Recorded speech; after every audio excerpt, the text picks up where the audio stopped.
আসসালামু আলাইকুম। ঈদ মুবারক।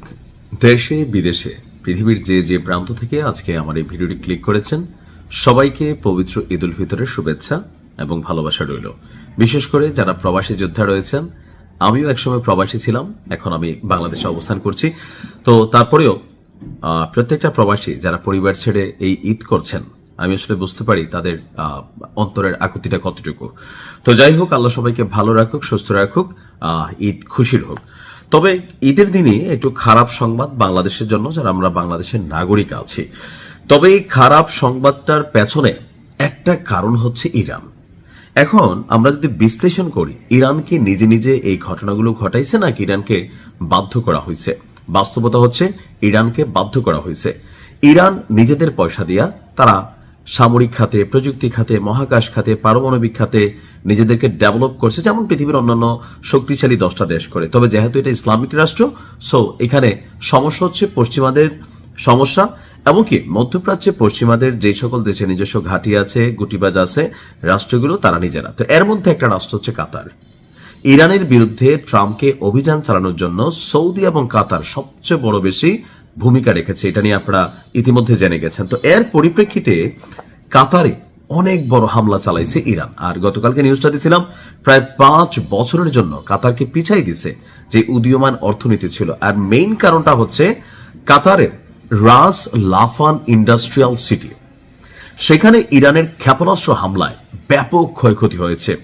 আর এতে পাকিস্তান, বাংলাদেশ এবং ভারত ততটা বেশি ধাক্কায় পড়বে না, তাদের নিজস্ব ইন্টারনাল সোর্স আছে। বাট বাংলাদেশ এবং পাকিস্তান এই দুই দেশ খুব শীঘ্রই বিদ্যুৎ বিভ্রাট এবং শিল্প কারখানায় উৎপাদিত হওয়া পণ্যে বিশেষ বড় ধাক্কা খাবে। ইতিমধ্যে বাংলাদেশে বিদ্যুৎ বিভ্রাট শুরু হয়ে গেছে। এখন কেন? বাংলাদেশ, পাকিস্তান, ভারত আমরা আসলে এলএনজি যেটা আমদানি করি, এটার একটা বড় অংশ আমরা আনি কাতার থেকে। তো কাতারের প্রায় সব প্রাকৃতিক গ্যাসই এই রাস লাফানে প্রক্রিয়াজাত হয় এবং সেখান থেকেই রপ্তানি করা হয়।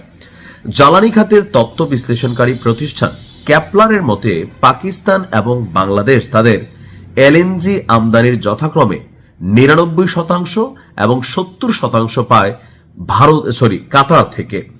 অন্যদিকে বাজার গবেষণা প্রতিষ্ঠান S&P গ্লোবালের তথ্য অনুযায়ী ভারতের এলএনজি চাহিদার 40% তারা কাতার থেকে সংগ্রহ করে। এই জন্য ভারতের বড় ধাক্কা না। তো ইরান যুদ্ধ শুরু হওয়ার পরে এই প্রথম কাতারে যত বড় ইরান ক্ষেপণাস্ত্র হামলা চালাইলো, এতে আপনার এই ধাক্কাটা এটা আমাদের মতন রাষ্ট্রগুলোকে ঝামেলায় ফেলতে যাচ্ছে।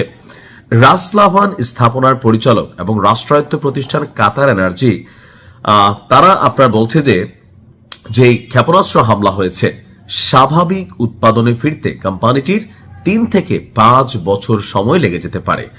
আর পাকিস্তান এবং বাংলাদেশ উভয়েরই নিজস্ব এলএনজি মজুদ সীমিত, যা দিয়ে পুরো রাষ্ট্র ব্যবস্থা মাত্র 1 বা 2 সপ্তাহ চলতে পারে। ফলে সরবরাহ বিঘ্নিত হওয়ার ধাক্কায় বাংলাদেশ এবং পাকিস্তান রয়েছে। তো এখন এদিকে আসলে সরকারের কোনো দায়বদ্ধতা আছে না। বাট যেহেতু এই মুহূর্তে সরকার, রাষ্ট্র ক্ষমতায় বিএনপি, এটা একটা ধাক্কা বিএনপির উপর দিয়ে যাবে। ইতিমধ্যে পাম্পগুলোতে গেলে 200 টাকা, 1000 টাকা, এর বেশি কিন্তু আপনার তেল দিচ্ছে না। এটা এখনো কিন্তু স্বাভাবিক। বাংলাদেশ, সিঙ্গাপুর এবং বিভিন্ন দেশ থেকে হিউজ পরিমাণ টাকা দিয়া সরকার এলএনজি কিন্তু কিনছে। ইরান বাংলাদেশের শিপকে তারা হরমুজ প্রণালীতে ডিস্টার্ব করতেছে না। বাট আমরা চাই না চাই আমরা এই সিস্টেমের মধ্যে আটকে গেছি। এখন বাংলাদেশ সরকার বিকল্প ব্যবস্থা খুঁজছে। যদিও সরকার বলছে তেমন কোনো ধাক্কা পোহাতে হবে না, আমরা জাস্ট হচ্ছে একটু নিজেরা একটু সচেতন হইতে হবে, একটু মিতব্যয়ী হইতে হবে। তারপরেও এটা একটা বড় ধাক্কা লাগতে যাচ্ছে। এখন এই ধাক্কার জন্য রাষ্ট্র কিভাবে বিকল্প ব্যবস্থা নেবে, অথবা মাত্র সরকার একটা হানিমুন পিরিয়ড চলছে এই সরকারের, তো এই মুহূর্তে সেই ধাক্কাটা আসলে কিন্তু একটা বড় ধরনের প্রতিক্রিয়া তৈরি করবে। তো দেখা যাক কি হয়। ভালো থাকুন। আসসালামু আলাইকুম।